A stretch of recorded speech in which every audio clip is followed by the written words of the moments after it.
L'Afrique. En 1970, l'Arabie Saoudite ne contrôlait que 25% de son pétrole et restait économiquement faible. Aujourd'hui, elle en détient 100% et figure parmi les 20 premières puissances mondiales.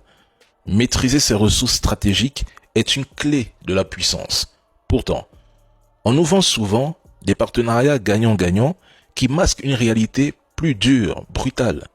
La Chine domine le secteur minier. En RDC, plus de 70% du cuivre et cobalt sont aux mains d'investisseurs chinois. En Guinée, la bauxite part majoritairement vers la Chine, Simandou inclus. Au Ghana, des groupes chinois contrôlent des mines d'or et alimentent le galamsey illégal. Le modèle est clair. Prêt chinois plus infrastructure, routes, barrages, stades, construits par des entreprises chinoises avec main-d'œuvre et matériel importé et remboursement en minerais bruts. Peu de transfert de technologie, peu d'argent qui reste localement. Exemple flagrant.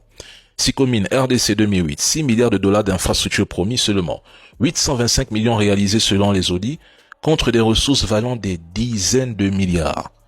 Guinée, export brut massif, transformation locale quasi inexistante, villages déplacés, pollution. Ghana, rivière polluée au mercure par l'orpaillage chinois illégal. Le rapport de force est déséquilibré. La Chine finance, extrait, transforme et fixe ses prix. Certains pays africains ont réagi. Le Burkina Faso a réformé son code minier, renforcé le contrôle étatique sur l'or et encouragé la transformation locale. Même le Niger et le Mali l'ont fait.